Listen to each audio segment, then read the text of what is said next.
Ever pinch pennies all year for that one family vacation only to feel the budget blues afterwards? If so, I was just like you. After 3 vacationless years, I stumbled on credit card rewards travel and cracked the code to amazing vacations that I could actually afford. Welcome to Wonderland on Points. In this podcast, you will discover how opening credit cards strategically can save you thousands on travel. We're not just dreamers anymore. We're two adventurous moms turning dreams into reality.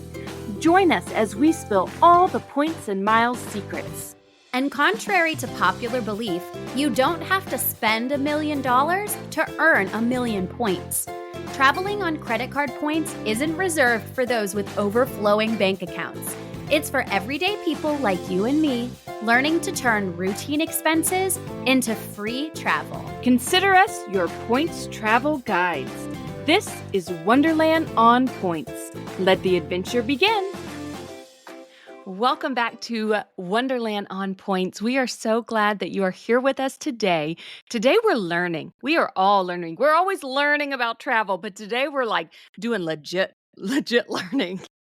Yes. We have Jamie Trull on the show. She is a CPA and a profit strategist. Wow, I like the sound of that. But she's Yes. also the mom to two wonderful kids who love to travel, and they use points and miles to travel. So before we dig into a lot of the financial questions that we are going to ask today, tell us, Jamie, welcome, first of all, and tell us about a recent trip that your family has taken thanks to points and miles. Yes, and thank you guys for having me. I'm so excited to be here to talk about this a little bit today because I love points and miles. We do try to take most of our family trips. That's my big goal, is to have the miles, especially for the flights, handled, because then I feel like it just gives us so much more flexibility and, money to spend on other things. And so for us, pretty much every summer we try to take a trip. Last summer we went to St. Bart's, so that was our biggest trip that we've taken thus far. My kids are currently 11 and 8. At the time they were 10 and 7. So this is our first international trip together. We got their passports and all the things, and it was absolutely wonderful. And it was just so great to not have to worry about that international, flights and the cost of that. And the kids just had a great time. So I actually think it really opened up for us a whole new world, literally. Oh, because yeah. now I'm just thinking about, okay, maybe Europe is on the table. That's where I really want to go back to and take the kids for the first time. So they did such a fantastic job on that. And now I'm like, okay, our kids are little travelers. They can handle the international flights. Let's go. The world is our oyster now. Oh, I love that. I resonate with that so much because it truly feels like points and miles does make the world your oyster. Mary Ellen and I are both taking our families to Europe this summer. And that is something, if you had asked me 5 years ago, if I would ever be in a place where I could take my daughter to Europe, I would have been like, no, she's going to have to pay for that one herself when she is an adult. There is no chance that will ever be in the budget. So we are super passionate on this show about helping people achieve these dreams that they did not think were possible with points and miles. But we're so excited to have you on today because points and miles ties in to finances. There is a lot of overlap here. So I would love it if you would tell people a little bit about your background, how you got into this world that you're doing now, and you have a brand new book coming out. We have an author on the show, everybody. So this is very exciting. So the background, and then kind of tie us into the book and all of the things before we really dive in. Yeah, absolutely. So I was a CPA, worked in the corporate world for a long, long time, and then decided that, I wanted to be an entrepreneur. And I say that very casually. Really, it kind of decided for me, which I think is what happens, right? I had kid number 2 and, didn't want to walk back into that office every single day, and decided I had to figure something out. So I did something I was passionate about, which is probably similar to you guys, right? And things that I did in my own life, and said, okay, well, how can I help other small business owners with their finances? I love money. I love the strategic part of money. And when I say that, it means, how can they save on taxes? How can they be more profitable in their businesses or side hustles, right? And how can we really use the money that we're making in those businesses or side hustles to support the goals that we have in our lives? And so that's really what I love to do. And I nerd out about money and spreadsheets and all the things. And that's also what led to writing the book Hidden Profit, which is a book that is really about finding profit that's already in kind of your business, your side hustle that's existing there. You just need to kind of seek it out and know where to look. And I think that, it really is part of the reason I love miles too. A lot of people kind of think they are separate things, but really it's two forms of currency, right? There's Yes. money and then there's points and miles, and it's how can we, kind of strategically use this to win at the game. And I feel the same way about money and taxes. Like, how can we know the system really, really well? And, it's not necessarily loopholes, but it's like, things that you can do to be able to maximize the value from it. And it's the same thing that I do in my business. So I think there's a lot of overlap in like the finance and money world. And in fact, a lot of people that are really into points and money and think they don't like finances might find, if they really dive into it, that they love like investing, tax loopholes, all these fun little things that you can figure out how to utilize for your benefit. Yeah, 100%. It started a rabbit hole for me, for sure, the points and miles thing. I listen to finance podcasts now. Yep. I like to run retirement investment calculators and Right? show my 13-year-old, okay, when you're 18, if you start investing $100 a month, here's how much you'll have by the time you retire. But what if you could do 200? What if you could do 300? Let's look at the compound interest here. Like things that I wish my parents were very wise financially. yeah. I feel like they were frugal, they weren't spenders. But nobody sat me down and had these conversations. Nobody told me about taxes. Nobody told me about credit card rewards. Nobody told me about investing. So, the more we can spread the word here, because there's a lot of people even later in life who have not started in on some of these things, but it is never too late. Starting now is better than never. Absolutely. I wish high schools all had mandatory finance classes. Like that is Finance part for of life. graduations. Yep. Yes, finance for life. You need to have that. Mhm. I was laughing. I really love the title of your book, especially the little tagline that goes with it, because as you mentioned, it's called Hidden Profit. Take control of your finances and stop leaving money on the table, which we say all the time here on All the the podcast time. because of all of the credit card offers, all the benefits that come with cards that people, they may get a credit card and they don't know their rewards and what it entitles them to, all their benefits very well. And so they leave money on the table. I'm guilty of it. I do it too. So when I was looking at the title of your new book, I just thought that was so cool. And then it finishes up, create abundance in your business. So beautiful. We're so excited. When does it come out? Technically, it's being released on October 21st. It's being published by Simon & Schuster, so that's really exciting. But it is already available for pre-order. So it's everywhere you could order books right now. Amazing. We will make sure we have a link in the show notes so you guys can get that, because I know so many of the people that listen to the show have side hustles. Whether it's reselling on Facebook Marketplace or travel creating or whatever. I think this book probably has a lot of practical applications to a lot of our listeners. Absolutely. Absolutely. Okay, let's dig into some of the questions specifically related to credit cards and earning and using rewards from them. So many people in our community earn points from referring their friends and family, right? Mm-hmm. So I have this credit card that I really love. I love the benefits. I tell my friend about it, and I get a referral of, say, 10,000 extra points.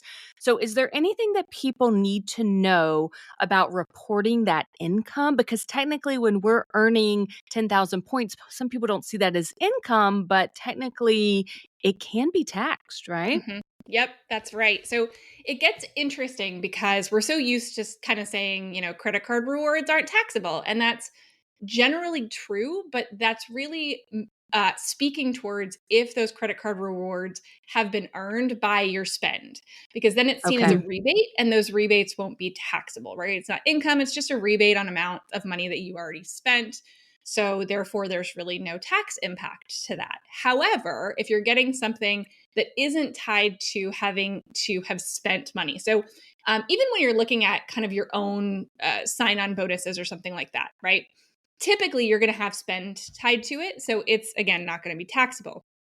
But in some rare cases, if you just get a credit card bonus for signing up, it could end up being taxable if there's not something that you have to do to earn it or spend to earn it. And then same thing, if you're referring other people, you could have a tax consequence as a result of it. And it may show up, you may get a 1099 in the mail. That's often how the first Oh, sign yes. that, oh, I made enough that now I'm going to have to claim this. And never ignore a 1099. If you get one, then it was also filed with the IRS. The IRS knows you got it. So you're going to want to claim that So it is income. important. It is important. Claim the income on your taxes because they will notice if you don't, right? Now, you may have some expenses that you could offset against it. So that's something to also be paying attention to if you're doing this, especially like if it's, one or two of your friends that you're recommending credit cards to and it's not adding up to a significant amount of money, it's probably not a super big deal, especially if you don't get a 1099. Typically, that's if you make over about $600 worth, however they're valuing the points, right? If they value it at over $600, then you might get a 1099, but you might not. And if it's only a few, I typically will say, honestly, I wouldn't worry about it too much. But if you're doing this a lot, or if it's kind of a side hustle for you, then it makes sense to track it. And it also makes sense to track any expenses you have, right? So that could be expenses related to social media or mileage or whatever you're doing in this side hustle that you can offset against that. And then if you offset it, then you may not have any taxes to pay or very, very little taxes. So again, that's where it's good to pay attention to those expenses such that if you do end up getting a 1099 and having to claim that income, that you also are claiming those expenses against it. For sure. We actually had a really good tip from one of our guests, Janelle, when she was on the show. You guys might remember, she recommended taking pictures of any receipts, like when you're traveling, and storing them in an iPhone folder on your phone, which is, I mean, it seems like common sense, but it's not something that I had considered. I am a loser of receipts. It is a big problem. I am wondering a little bit of a technical question here. So if you are filing taxes, your regular personal taxes, and then you have these referrals, if you're taking a standard deduction, there is also a place where they let you put in expenses to mitigate the 1099. Yeah. I feel like somehow I've missed that in TurboTax. Yeah. So that'll be essentially, it's almost like being an independent contractor. It's treated in a similar way. So whether you could see yourself as having a business or not, if you have income, there will be a way that you can add in those 1099s. And it's going to be likely in the form of what they consider a Schedule C, which is really just where you put money you made minus the expenses related to that money you made. And there's no minimums. You don't have to meet, you don't have to itemize your expenses. It's completely separate from that. It's almost like treating it like if you had it's a little mini business, right? And so you're just going to have an extra form that essentially is reporting the activity of that business. And the part of it that's taxable will be the amount after expenses, right? Okay. So after any expenses that related to that income. So that's just the important thing. Taking pictures of receipts is great. Make sure to write the business purpose on it too, because sometimes if it's a receipt from Target, just having that receipt is great. But if the IRS ever did ask, how are you going to prove that that was for business purpose? So just, before you snap that picture, just write, what it was, or if you had coffee with a potential client or something like that, right? Just write who you were with, what you talked about. And that can really help as well. That's a great tip because I have, ever since Janelle told us about that, I have been very diligently taking pictures of receipts, like trying to do better with all of that. But that's a great tip to also just write a quick note on it so that I can remember exactly what it was for, who I was with. That's really important. This also puts in a whole new light, guys, an appreciation for the minimum spend requirement on most of the credit card welcome offers, because that's what saves you from not having to put that on your taxes. Instead, it's more like a rebate. That's why I say the Barclays Aviator Red, which is going away this year, but it only has a one purchase. You only have to make one purchase and then you earn a massive amount of points. But because of that one purchase, it is a rebate and it's not where you can have to get a 1099 for it, which is awesome. Yep, exactly. The credit cards know these rules too, right? So for sure. Exactly. I want to remind everybody that bank bonuses also will send you a 1099. So if you're doing the Wells Fargo and the Chase total checking bank bonuses, now I guess if they're not over $600, maybe you don't get anything. And a lot of them are under that. So not quite sure.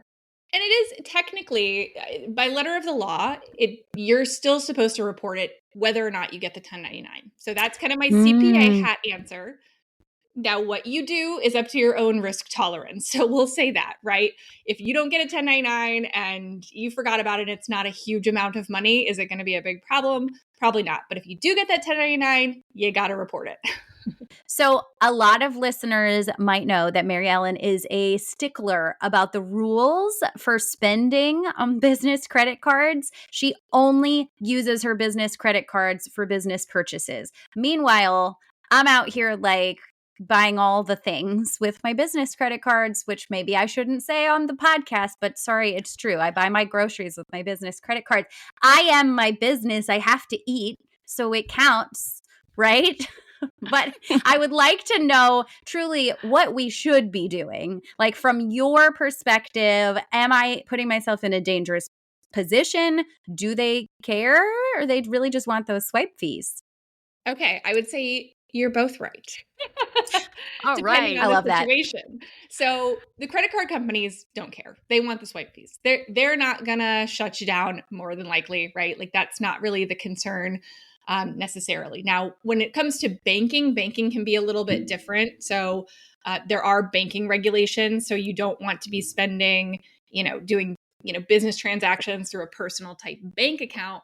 But credit cards there's not quite that same, level there. They're not necessarily going to shut you down like a bank potentially could, right? If you were having unauthorized activity. But my pitch for, not doing that, here's I'll do the Mary Ellen side and then I'll do the Joanna side. Yes, this is So like a courtroom, you know? exactly. I I can like see I it. both love it. sides of this. So, my pitch for not doing it, first of all, is just from a organization perspective. I'm a CPA, so I'm an accountant, and like as an accountant, it's, you keep business and personal separate, right? It just is that way where, you want to make sure that anything that's running through your business that's being paid by your business is a business expense. It's going to make things so much cleaner and easier when it comes tax time, because it is a nightmare to pull all that apart, trying to figure out which is which. It's much easier if you know, hey, every transaction that went through this card or through this bank account related to my business. Okay, great. I know exactly what my deductions are. It's, I don't have to spend, a month combing through receipts trying to figure out what was what. So there's kind of that practical side of things. But, and here to your point, Joanna, if you are a sole proprietor, let's say, if you don't have an LLC or a corporation, you can definitely do that. There's not going to be any kind of, nobody's going to get mad at you about it. It doesn't really, have a negative impact other than from an organizational standpoint, right? So I say kind of people can do what they want there. If you want to do that, if that works for you and you can track it well and set up a system that works for you, then go for it. The caution I'll give, and I'm coming back to Mary Ellen now, is the caution I'll give is if you do have a business that is set up as an LLC or as a corporation, because of the purpose of the LLC is to keep yourself legally protected. So if your business is ever, somebody sues your business, right? They can't take your house. If you're found liable for something, they can't come and take your personal assets. That's because the LLC exists that separates you and your business. It says my business is a separate entity from me, and therefore you can't come after me if you are coming after my business, which is great. And especially if you're in a business with any risk at all, you want to kind of get that LLC set up. If you're a personal trainer, right, you want to have an LLC so that you can protect yourself if somebody gets hurt and sues your business. Mm-hmm. So the problem with what they call, that's, where it comes into this concept of commingling business and personal, putting them on the same credit cards, paying them through the same bank accounts, is that if you are sued, then they can actually invalidate your legal protection if they see that you actually haven't been treating your business separate from you personally. Oh, wow. So your LLC can basically mean nothing Yikes.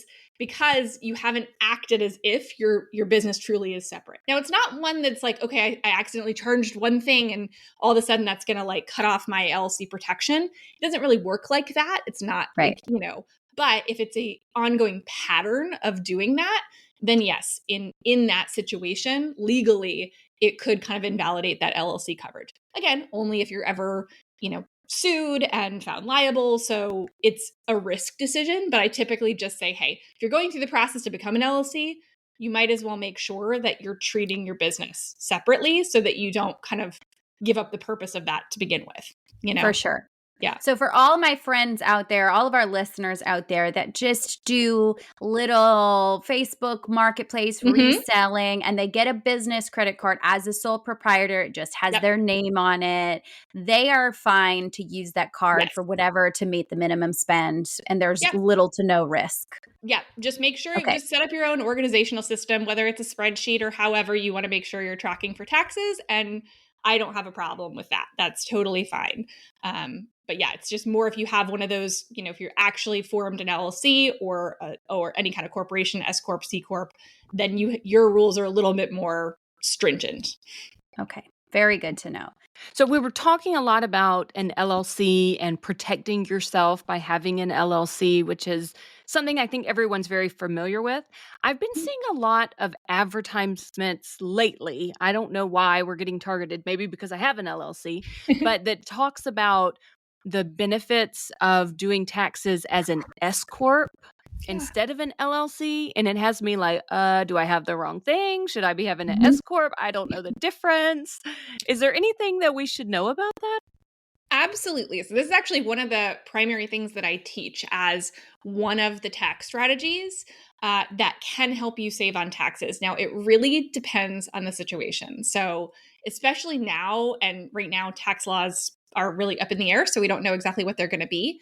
But the benefit of taking an LLC and then essentially electing for it to be taxed as an S-Corp, it essentially means that a portion of your earnings won't have payroll taxes on it. So it won't have Social Security and Medicare. It saves about 15.3% on a portion of what you make. And in order to kind of get that benefit, you usually need to be making a certain amount of profit. So it really moves around and it depends on the personal situation. So that's part of it too. But usually I tell people to kind of start looking at it with a CPA and doing like a deep dive calculation. Round about maybe like $75,000 in profit. And once you're there, you can kind of decide, okay, maybe it makes sense now to switch this into an S-Corp. It's likely going to be more work than it helps if you make less than that. Just because you're going to have to now put yourselves on payroll. You've got an extra tax filing. There are more rules to deal with. It's just a little bit of a headache.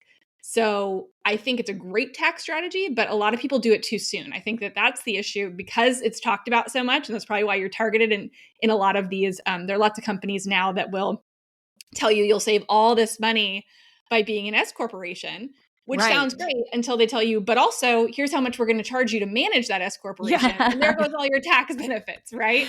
This just in, we don't make $75,000. I wish.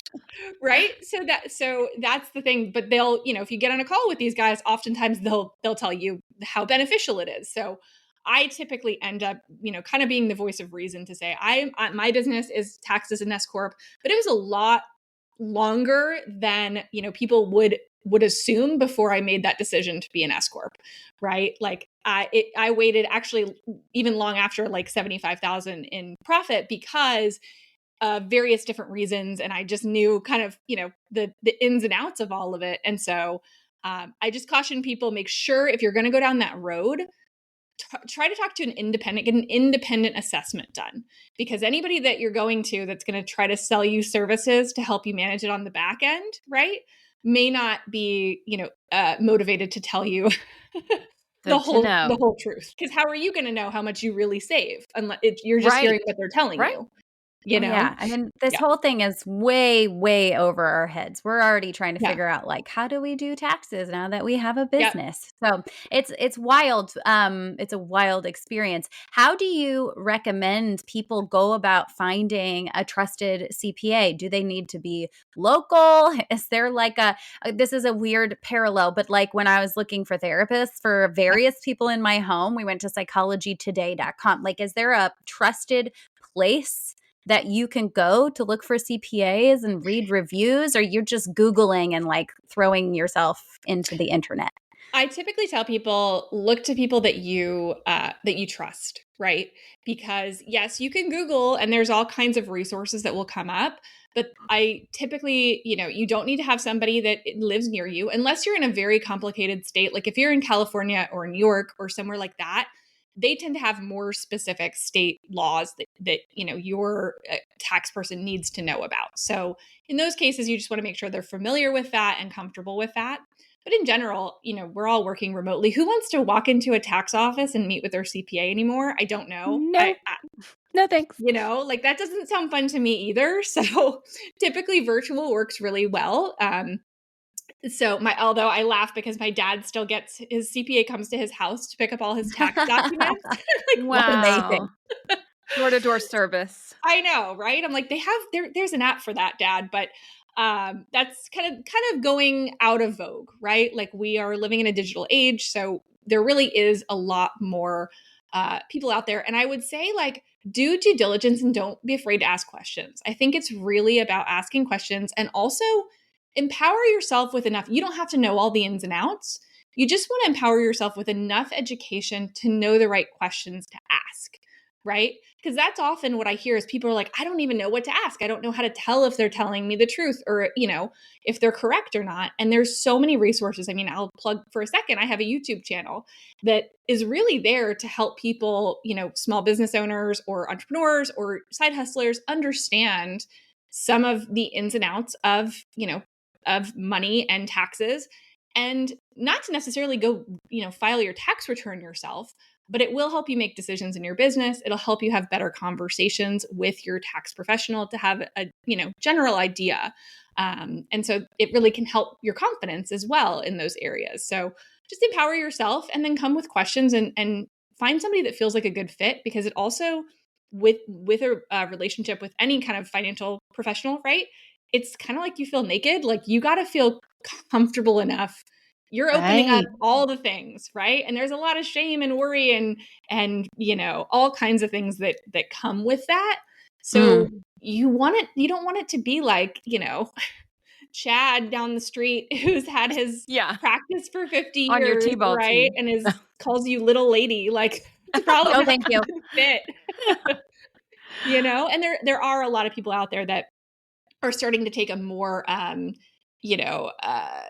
empowering education first approach to this stuff. So don't be afraid to look for somebody like that. Okay, good. Okay. I'm going to be on your YouTube channel because I'm ready to learn. Okay, let's get back to some of the points and miles, super relevant stuff. And one of those things, we talk a lot about credit scores, how, really getting deep into the points and miles game affects your credit score. And what are some steps? Because we have had some people who want to get into it, but a lot of the credit cards, the travel rewards cards, really want your credit score over 700. And for whatever reason, sometimes credit scores are lower than that. We actually just heard from a listener who had a really heartbreaking story because she said that she had a student loan that her parents agreed to pay off, a small student loan. And so she kind of didn't even think about it because her parents said they were going to pay it off. They didn't end up doing so. She was unaware that it was not paid for. The loan went into default and her personal credit score dropped 200 points. Yeah. And so now she's in a situation where it's a lot harder to get the travel reward credit cards because maybe it doesn't look like she is as responsible with her money or whatever. So what can people do to put themselves in a better position and really improve their credit score? Yeah. I tend to, I know people want to always be able to do it really quickly, and there's only so much that we can control. So some of it is just saying, okay, well, it's going to take a little bit more time to get to that place. There are some things that I've used. I tend to be, I look at it kind of that from a math equation perspective. So I'm typically looking at, of course, on time payment, just keep paying things on time as much as you can. That's the biggest thing that's impacting your credit score anyway. It will come back over time, right? But also utilization. So that's the one I feel like we have the most kind of control over is our utilization. So that's really just a factor of two things. It's how much credit you've used and how much total credit you have. So we want to make the total credit we have as high as we can without getting a hard pull on our credit, right? And we want to make our utilization as low as we can. So I might go in if I'm trying to qualify for something, right? I might go in and actually pay my credit card twice a month instead of once, or maybe even more often, such that I'm keeping my utilization down, right? So the less that, accumulates, because it really depends on there are times of the month where my credit will swing 20, 30 points, and it's just based on utilization because they Yeah. pulled it at a time that was right before my Right. payment was due, right? Versus Yeah. right after. So you can kind of play with that a little bit and say, okay, well, I'm just going to pay it all down. So it looks like my utilization is basically nothing. And then also, you can oftentimes go request increases to to your credit limit. Again, make sure it's not going to be a hard pull, but I check from time to time. I'll go in and just see like, hey, if it'll tell you like you can either instantly increase your credit or, what the process is. And I'll just go ahead and across the board do it. Again, assuming you can trust yourself with having a higher credit limit. Of course, we're all adults here. The point is points and miles. It's not to spend all the money in the world. But I do it just so that I can keep my utilization down. So increase, that top number, decrease your total amount that you have utilized, and that will get you there probably faster than anything else in terms of what you can actually control.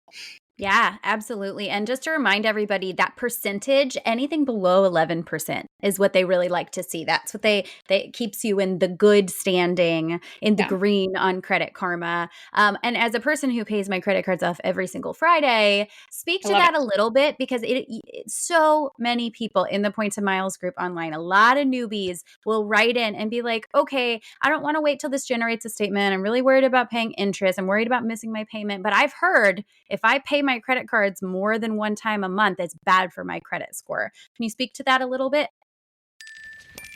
Okay, guys, we're going to take a quick pause, but we wanted to share with you that Tour Radar's mega sale offering 70% off is still going on. These are unforgettable multi-day adventures around the globe. You guys have to take a look at their platform and see all the incredible tours they have to offer. Yeah, if you've ever dreamed of just wandering through Europe's historic cities, slurping on the ramen at bustling street markets in Asia, or spotting wildlife on an African safari, now is your chance to make it happen for a fraction of the price. With Tour Radar, it is adventure simplified. Yeah, they have you covered with a full program, experienced guides, accommodation, transportation, and meals. It's like all the things we try to help you with here on the show, they plan it and execute it for you.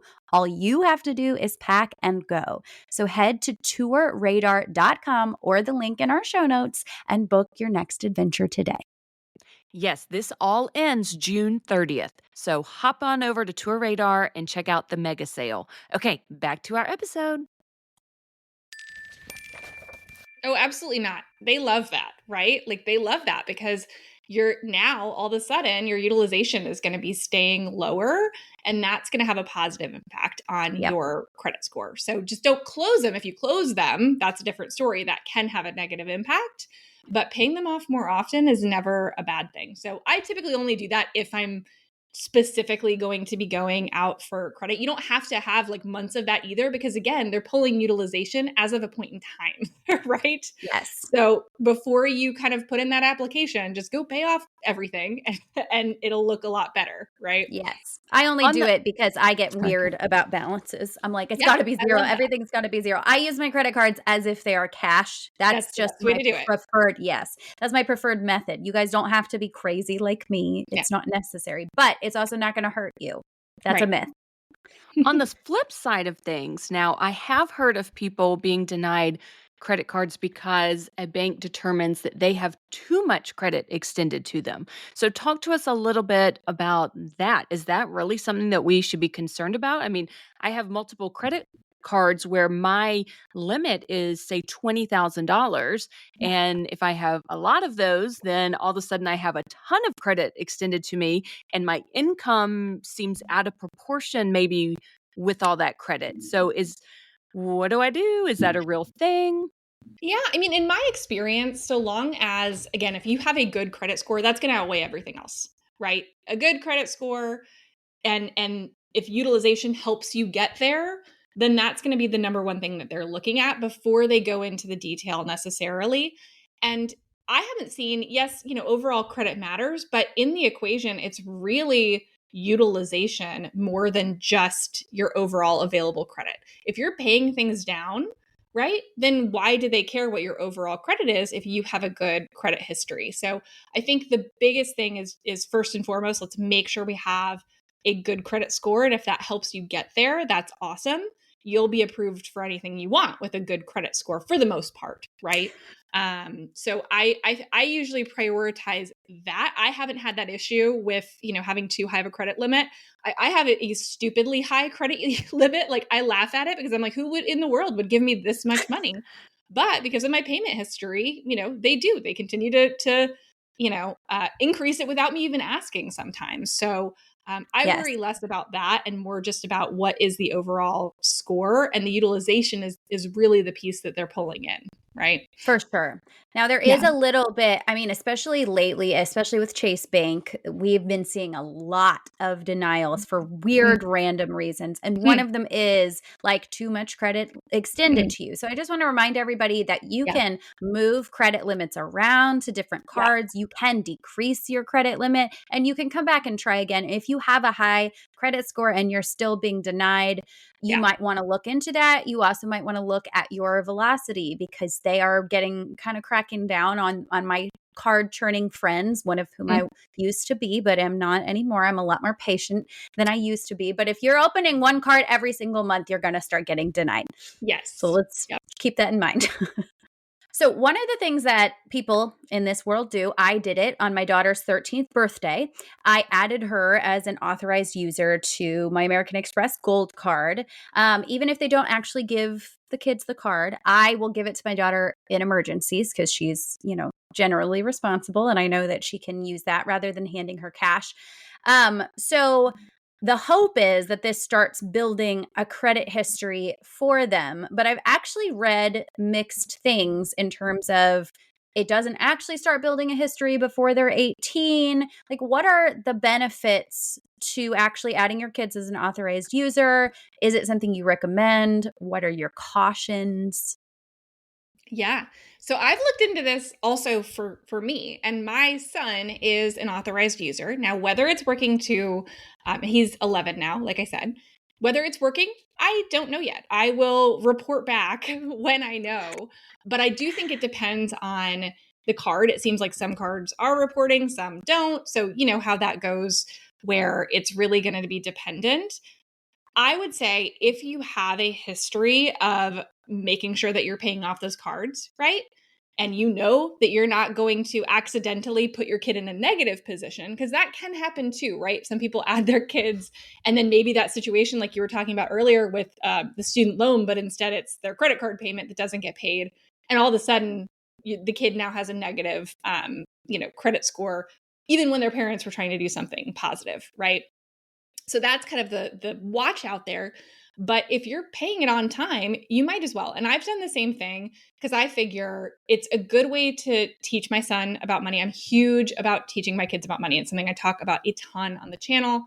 And I really feel strongly about setting this next generation up with more money skills that they are not being taught necessarily in high school or college or Amen. anywhere else.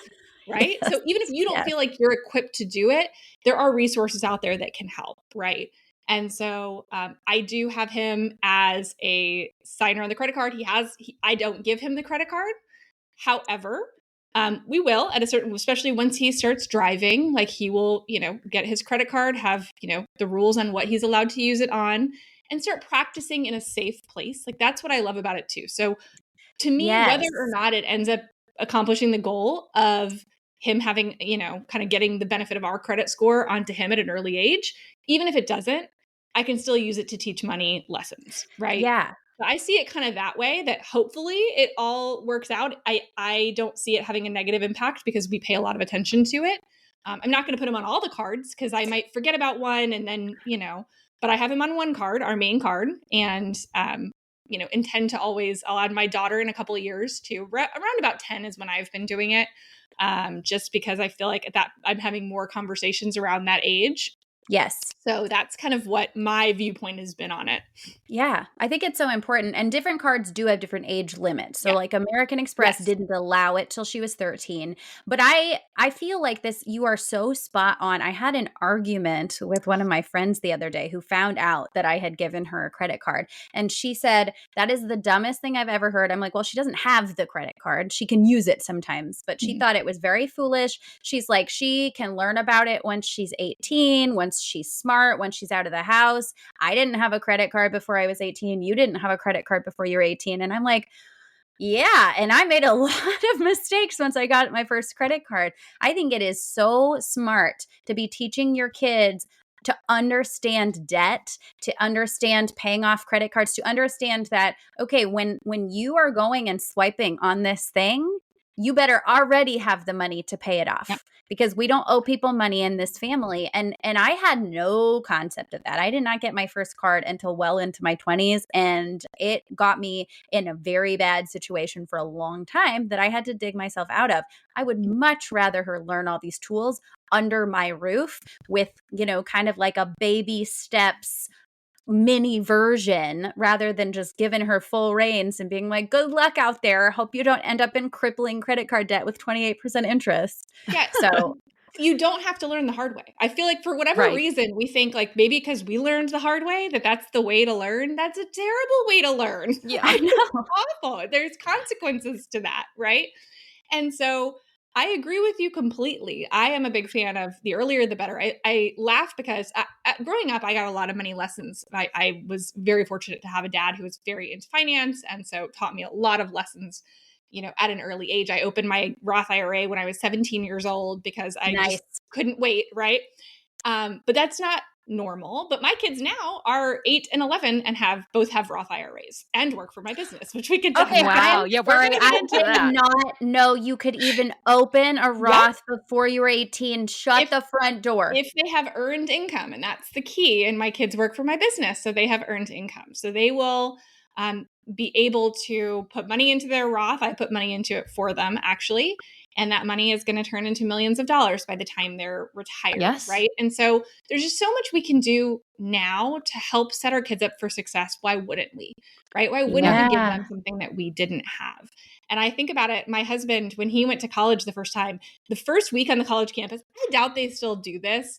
But at the time, 20 odd years ago, right?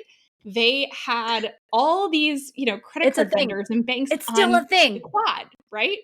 He signed up for like 6 different credit cards just for free t-shirts. Oh my gosh. Y'all, we're not even talking points. Literally, they gave him a free t-shirt and he signed up for them. And once we got married, like that's the only time I've ever closed cards because I was like, look, we got a hard reset real quick. I still get mad because we have him and I have like a competition. I'm not sure if anybody else does this with their credit scores and their spouse. Yes, but I get so angry when his credit score happens to be, they're usually pretty close, but like higher than mine, even by like a point or two, because I'm like, you would be nothing without me. You would be, you overdrew your bank account at Wendy's, sir. Yes. Oh my gosh. That sounds so familiar and I absolutely love it. We're going to keep talking about kids because you're going to tell us so many good things. I'm so excited. But before we move on, I want to tell everybody some of the reasons that you may, besides just teaching the kids, why you may add them as an authorized user and building their credit. I know that with like American Express, you can sometimes get 10,000 points if you add an authorized user, and you don't want to add your spouse because you don't want it to take up a 524 spot for them.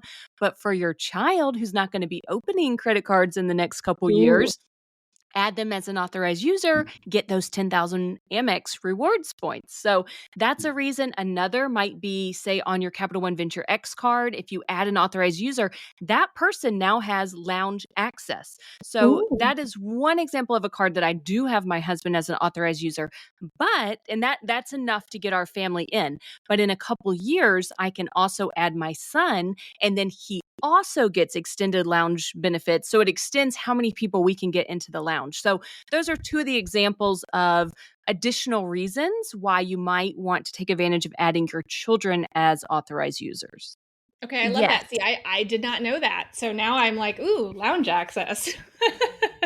It's a I mean, beautiful, beautiful thing. Beautiful. if you have a lounge, which St. Louis does not have a lounge to speak of. So that one doesn't matter to me, but I did get those 10,000 extra points for adding her to my Amex Gold, which was very exciting. And then just one more thing before we move on to more of this awesome kid stuff is that the idea of learning under our roof, I feel like I have to just tell this tale. I went out of town to visit Mary Ellen, and while I was out of town, my daughter, who had the credit card for emergencies, decided to spend $30 on candy at Walmart without asking, and she knew that was against all of the rules.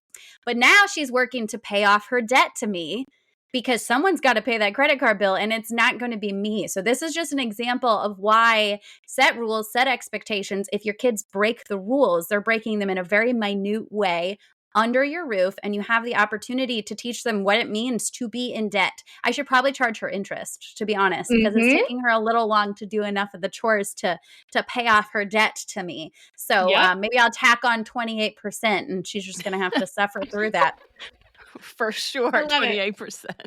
Okay, tell us about, you have a whole masterclass available on your website for parents who want to pay their kids as part of their business. I know this is really huge these days for content creators who feature kids in their content. They may be interested in paying their kids if they're getting paid for some of that content. All kinds of people. I have a friend who's a flower farmer, and her children help take care of the farm and help her with the flowers. If she's wanting to pay her children, tell us a little bit more about, any tips you're willing to share, and then what we would learn further in your masterclass. Yeah. So this is, again, one of my favorite topics. I just love the topics of kids and money, and especially where it ties into business. I think when you have a business or a side hustle or anything that's making money at all, one of the biggest benefits you have is not only just for the tax code, but it's also with your kids, right?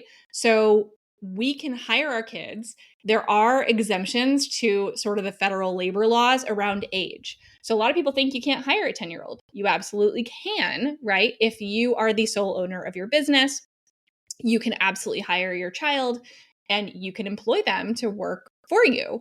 And of course, you're still going to have to, you can't put them in a mine or, like it has to be something that's not hazardous, and they can't be working 60 hours. We're not talking about exploitation.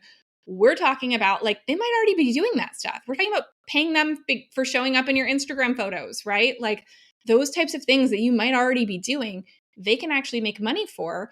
And the reason you might want to do that, there's a lot of different reasons. Of course, teaching them about money, all of those things, right? But also opening up a Roth IRA if they have actual earned income, which if they can only be employed under 14 for their parents, right? As a business owner, as a side hustler, you have an ability that other people don't, to be able to put your kids on payroll and pay them. That also can help it move. You might be in a higher tax bracket than they are. You are in a higher tax bracket, actually, than they are, hopefully, right? Especially if you've got an 8-year-old. So that means you're moving the money from your tax bracket, whatever you'd be taxed at, to their tax bracket and whatever they would be taxed at, right? Which is probably zero. If you follow kind of the rules that I lay out, you can essentially have 0%. So there are just so many different benefits to that. You also, again, if it's set up correctly, there's no payroll taxes either, Social Security and Medicare for kids of that age that you would have to pay if you were the one making that money. So it's just a great income shifting. You can even use that money. You can use it. What I do is my kids get to keep a portion of it, right? Some of that might go in their Roth IRA, and then some of it is going to pay for things I was going to pay for anyway, right? That relate to them.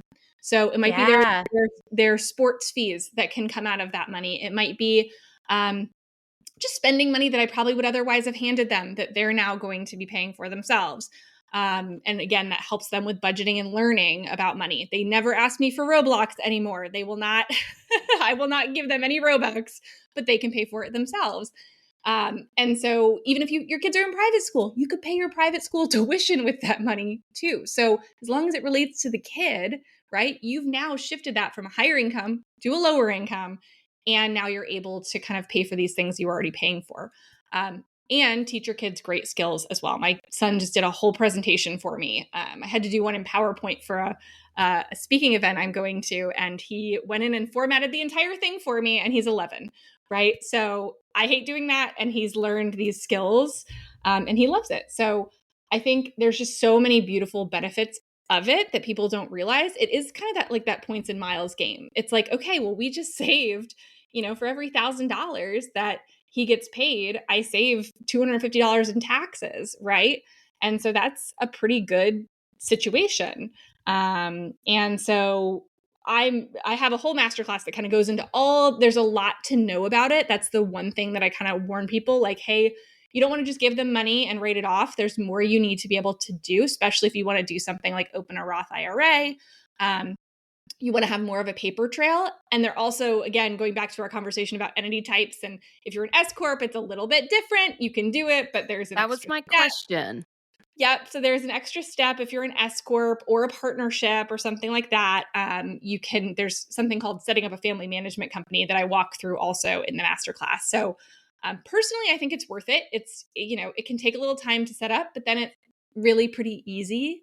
And if your kids are younger, you could employ them for, I plan to employ both my kids for a decade, right? And I need to take your masterclass. I had my toddler in a video that a company is interested in purchasing. And when I was watching the video, I was like, oh, she's in this video. She should get paid too, not just me.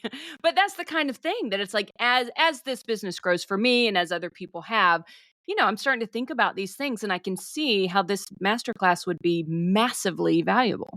Yeah, and absolutely. I didn't even think about it until you just said that about your 11-year-old. I'm always like, what chores can I come up with for you to do around the house so you can make extra money? I could be putting her to work on some of the like back end podcast and Instagram stuff. She'd probably do it better than I would.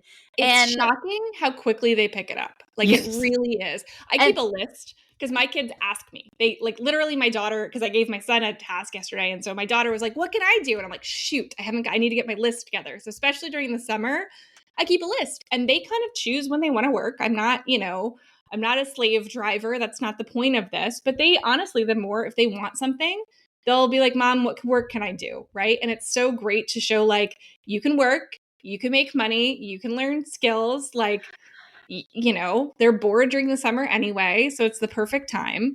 So I have just like adored it. It's my favorite thing to talk about that just doesn't get utilized as much as people could be. And I just feel like it opens a whole door, for our kids, the next generation. Yeah. We will be linking the masterclass in the show notes, you guys, because I imagine that there's other people whose heads are exploding right now. Anyone who has a middle school girl and knows how much they want to spend on skincare and hair care and all the things and their boba coffees. Oh gosh, no. Thank goodness that is not a thing. In my house, it's camo Crocs. We live in Missouri. Like those are very in for whatever reason. The middle school girls right now are all wearing camo Crocs. I don't know.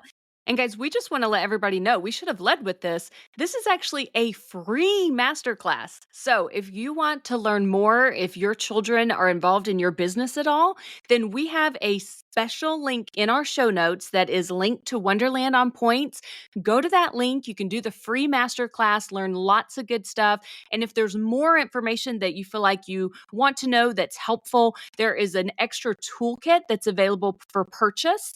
And if you end up purchasing that, it just supports Wonderland on Points as well. So if you don't mind, if you want to take this free masterclass that I am 100% going to be taking, yes, please do use our link in the show notes, and that would be awesome. Yes, please, guys. This is such a great opportunity. If you make any side money at all, if you're doing Facebook Marketplace and you have your kids taking the pictures and writing your listings for you, and you ever give your children money, you can do that in a way that mitigates some of your taxes for you. So it's definitely a masterclass that we are both going to take, and it is an awesome way to support the show. Jamie's about to make us all some money and set our kids up in the right position for their future. I'm so excited. Millionaires by 60, all of them. I wish that someone had done that for me. Let's move on from the kids for a moment and just talk about families in general. Are there any underutilized financial strategies that families can adopt that might make travel more affordable for them? Yes. So I am a big fan. I actually, one of the things that I teach in my business is kind of how to set aside portions of profit for something fun. So, like, that's Mhm. something different. A lot of people talk about, like, yeah, we need to set aside money for taxes, we need to set aside this. But I actually have it's literally a percentage. Right now it's at 5% of my profit just goes towards my fun fund. And that's usually a trip, right? So it's usually the spending money for a trip. And it just automatically, like, I have kind of automated systems set up with my bank that anything above a certain amount gets kind of swept into these different accounts, again, for taxes or for, paying myself or whatever it is. But one of them is for fun. And for me, the really cool thing about that I've really liked the most is that my family has gotten really into it. So they love, like, when I'm busy, like, working or having a launch or something like that, they're like checking in, like, hey, how'd it go today? Right? Like, how are they? Because they are Did you earn enough for invested me in to go to whatever. Disney yet? Yeah, this next trip is like the first time we ever did it was during COVID, actually, and it was for a hot tub. So we have a hot tub on our back patio. My husband always wanted a hot tub, like, and I was the fiscally responsible one that was like, we're not buying a hot tub. But then when I was doing kind of a launch, I'm like, well, what if we save up money in this, like, kind of fun fund for a hot tub? And what I find, the way it's kind of a hack, like, it's kind of a backdoor hack, because it actually, I feel like, motivates me to make more money Yes. because there's something fun attached to it, right? So Yeah. it's not like I'm even taking away from anything else. I'm just trying to achieve that goal. And by having, like, a really specific thing that I want to experience tied to that, it helps to kind of motivate me forward. When maybe otherwise in my business, I might be like, ugh, I'm tired. I don't want to make that last sale. I don't want to, like, send that last email. I'm like, nope, I want to hit this goal. Mhm. And it helps kind of me push forward when I'm, kind of maybe otherwise would just be like, okay, that's good enough, right? Yeah. So that's kind of my hack. It's not necessarily a savings thing, but it is just a motivational thing where we can kind of build in this motivation and be taking a percentage off the top for something fun, right? Yeah. Knowing that, like, I've also got points, so those are going to kind of be racked up as well on the back end. And so we can utilize those points to then, get there even faster. But I have all the spending money and everything, saved up already. I love that. I haven't ever heard anyone talk about doing it as a percentage. Most people Yeah. are like, well, we've got a line item in our budget. It's travel. It's $100 out of each paycheck or whatever. But the percentage is very motivating because it Yeah, goes up when especially your earning goes up. Yeah, especially if you have control over how much you earn, right? Even if you're in a job, but it maybe you'll take that extra shift or whatever it is, right? Like, it can really help motivate you to get there faster, to do it as a percentage. I'm a really big fan of that. I don't budget stringently anymore, but I do a lot of this kind of percentage based big picture, like, and then I'm always assessing them, like, how does this actually, a percentage also goes to retirement funding and things like that, and I'm always reassessing, how does this, agree to my goals? Is this in alignment with what I'm really trying to do, right? Mm. And I think if we do that, then we're always going to be kind of that values based budgeting, right? Like, you're using Yes, money for what you care about, and it's not getting frittered away somewhere else, right? Like, that Yes. so often happens. for sure. For Yeah. sure. And I like the idea of automated things. I have a savings account that's kind of like an extra one that saves in the background. It, like, uses an algorithm to determine how my bank account is doing and what bills are coming out or whatever. And then it just takes $50 here, $7 there. And then I just randomly will check it. And I'm like, oh, look at all Yeah. that fun extra money sitting over there. But I like the idea of a tool that takes a designated percentage Yeah. automatically. Yeah. That would help you stick to it a lot more. Are there any tools or apps specifically that you recommend? Yeah, so there's different apps. So no matter what kind of bank you're on, you could use something like YNAB, which is the you need a budget. That takes a lot. Like, you have to be a person that loves doing that stuff, Yeah. though. If you want it more automated, so my business banking platform is Relay, and it has all that built in. So Relay just, I have multiple different accounts for different things, and it will just sweep the money how I designate for it to do that so that I don't have to constantly be paying attention to it, which is great because we have enough, to pay attention to out there. So there are tools that exist out there. There weren't as many like 5, 6, 7 years ago. I looked for something like that and I couldn't find it, especially in business banking. They have more in personal. There Yes. are various different personal bank accounts that do more of that type of being able to kind of separate it into different money, buckets for different Yes. purposes.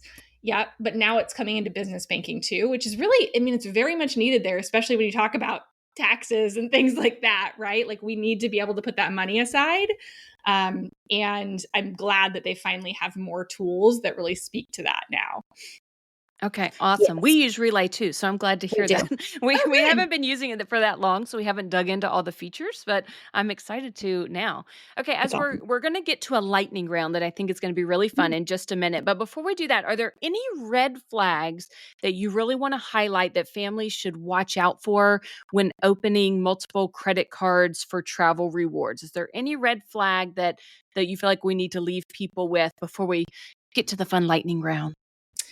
I think the only thing for me, because I am a CPA, I'm big on organization. So sometimes when this gets so big and so unwieldy and we have so many different cards and things like that, if we don't have a good way to get our arms around it, it could lead to essentially doing the opposite of our intention, right? If our intention is to do all this so we get extra points, but we forget to pay a bill, or maybe it's allowing us, sometimes we talked about this a little bit before about like if you're not treating it like cash, if you're treating it like, okay, I now have all these credit cards and I can kind of spend what I want, or for example, right, if you're trying to meet these minimums and things like that, you might be kind of encouraged to spend money you might not have otherwise spent. In which case you're kind of shooting yourself in the foot. You might as well have Right. just paid Yeah. for the travel, right? Yes. So I think we have to be honest with ourselves in that, where, we are making sure we have kind of good organization, nothing's getting lost, and we're also kind of still staying tight in our finances, not necessarily like crazy budgeted, but just in line with what our goals are. And so what I typically do, like if I do, I just got a new business card. I have a couple of different technical businesses. So I just got a new business card. That also helps, by the way. If you have multiple businesses, you can open multiple business cards. But I have one of the businesses. I don't have a ton of expenses in that business, but I was like, well, I kind of need a card anyway, so I'll get one. And what I ended up doing was, instead of just going and spending money I wouldn't have otherwise spent to meet the minimum, I went and called up my lawyer, who I pay quarterly, a retainer to, and I said, hey, can I pay you for the full year, like this month? And she looked at me like I had three heads and then was like, well, sure. And she gave me a little bit of a discount on it too, which was great, right? But I was able to meet my minimum just with that. So when, that's kind of a tip I meant to mention too, is when you're trying to meet these minimums or things like that, just think about, what are you going to be paying for anyway?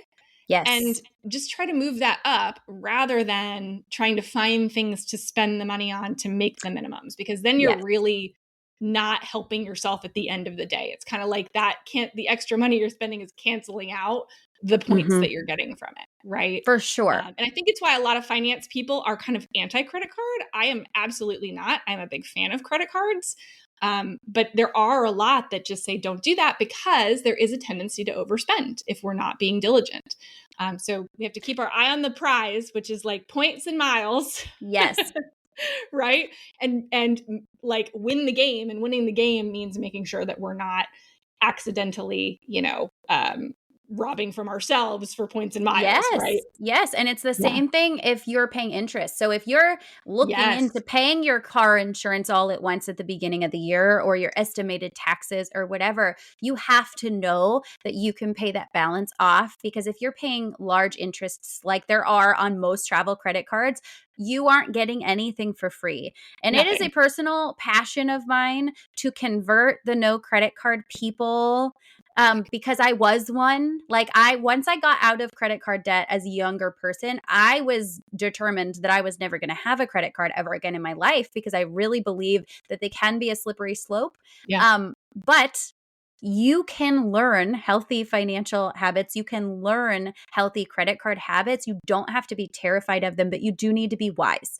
You need to be looking through your expenses before you open a credit card. Understand exactly how much money you have going out every month that can be put on a credit card, and use that to determine what your minimum spends can be. And do not get credit cards with minimum spends that you can't meet, and don't get multiple of them at the same time if that's just going to put you in a hole. So that was a perfect, I feel like, ending point before our lightning round, because I don't think we've said that in a while, but I could go on quite the rant just about that.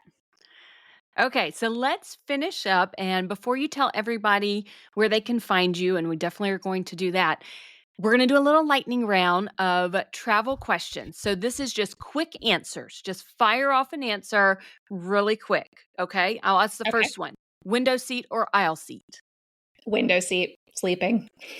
Oh, yeah. What credit card is always in your wallet when you travel? Usually I'm doing business travel when I'm paying for travel. So usually my Chase Inc. Preferred. It has great benefits. Good one. Yes. Okay, what's one place still on your bucket list that you have never been? I want to do an African safari someday with the family. Yeah, we just did a couple episodes that talked about safaris. So maybe you'll have to go back and listen. Yes. I will. One on points. So, okay, what is one thing you always pack but rarely use? Probably my curling iron. Because I always air dry on vacation, so I don't know why I bring it.